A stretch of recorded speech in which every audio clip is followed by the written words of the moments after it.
और 3 विभेद हुए सुमित्रा जी के साथ, मात्रा भंग, क्रम भंग और मान भंग। लेकिन इतने अपमानों के बाद भी जिन्होंने केवल समर्पण किया कि मैं अपने दोनों पुत्रों को, दोनों रानियों को दान करने का वचन देती हूं। और साधु में और संत में इतना ही अंतर है।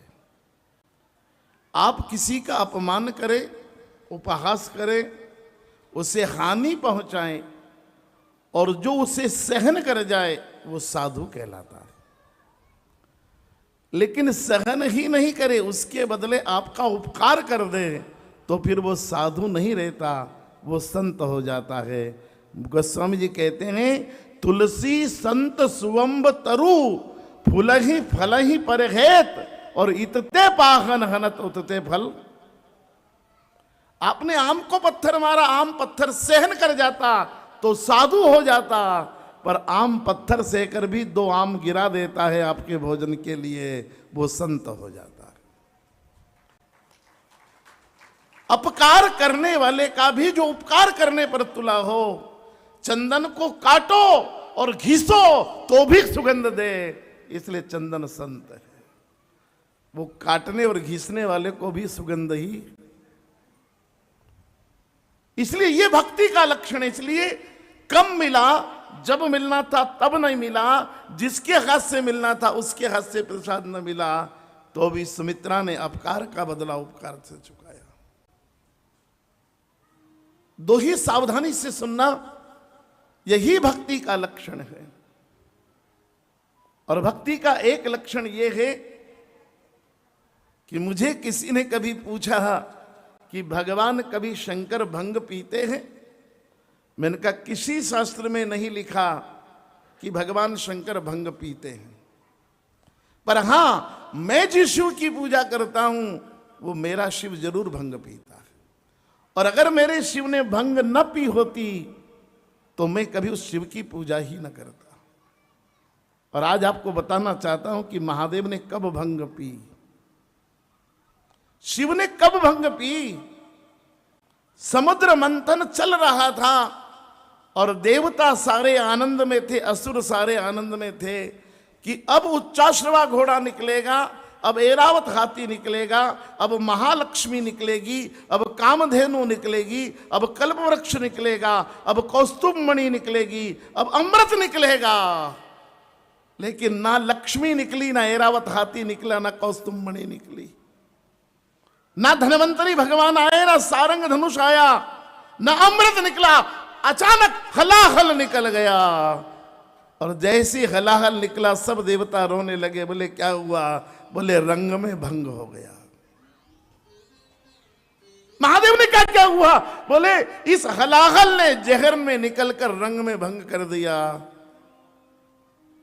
महादेव ने हाथ बढ़ाया, बोले जो रंग में भंग करता वो भंग मुझे दे दो ना, मैं पी जाता हूं। और भगवान हलाहल पी गए। जो रंग में भंग कर दे वे मंथराएं होती है, और जो रंग में निकली भंग पी जाए वो महादेव होते हैं। लेकिन जो रंग में भंग होने ही ना दे वो सुमित्रा होती है। सुमित्रा चाहती तो कम मिला, बाद में मिला, विद्रोह खड़ा कर देती, पुत्रेष्टि यज्ञ को भंग कर देती। लेकिन अपमान सहकर भी, हानि सहकर भी कभी किसी रंग में भंग न होने दे, उस चरित्र को सुमित्रा कहते हैं। इसलिए पूज्यपाद पंडित रामकिंकर उपाध्याय कहते हैं कि राम कथा की रजनीगंधा है सुमित्रा। दिन में तो सब खुशबू देते हैं फूल, लेकिन रात में जो सुगंध देता है वो रजनीगंधा होता है। आपका मान करे, सम्मान करे, कागज में आपका नाम छापे, मंच पे बुलाकर आपको माला पहनाए, आपकी जी हजूरी करे, तब तो आप सहयोग करते ही करते हो। लेकिन आपका अपमान हो जाए तब भी आप सहयोग करने से पीछे ना हटो, तो आप सुमित्रा हो जाते हो। घर में शादी में, विवाह में काकी जी, भाभी जी कहकर आपके हाथ जोड़े, पत्रिका में आपका नाम सबसे ऊपर लिखे, फिर तो काम करते ही करते हो। लेकिन पत्रिका में आपका नाम छूट जाए, निमंत्रण देना भी भूल जाए और कहा पीछे हटो, और फिर भी आपको बुरा ना लगे और आप पूरा सहयोग करो, तो आप सुमित्रा हो। मान सम्मान मिलने के बाद काम करें, वो तो दिन के फूल हैं, लेकिन अपमान सहन कर कर भी जो अपनी सेवा को न छोड़े वो रजनीगंधा है। इसलिए मेरी प्रार्थना है, एक संकल्प करना इस कथा को सुनकर कि जिंदगी में किसी के काम को नहीं बिगाड़ेंगे। मान मिले, अपमान मिले, नुकसान मिले, सब सह लेंगे, लेकिन किसी के घर के विवाह शादी को नहीं बिगाड़ेंगे, किसी के घर की कथा भागवत को नहीं बिगाड़ेंगे, किसी के एकादशी के उद्यापन में अवरोध पैदा नहीं करेंगे। अरे किसी के घर रोज बेटा घोड़ी नहीं चढ़ता, किसी के घर रोज नए मकान का उद्यापन नहीं होता, किसी के घर रोज एकादशी का उद्यापन नहीं होता, किसी के घर रोज भागवत नहीं होती। और जरा सा मान अपमान मिल जाए और हम पता नहीं क्या बखेड़ा खड़ा कर देते। सुमित्रा का चरित्र कहता है, भक्ति का ये लक्षण है कि भक्ति कभी रंग में भंग नहीं होने देती है, बल्कि भंग में भी जो रंग जमा दे उसी का नाम सुमित्रा हो।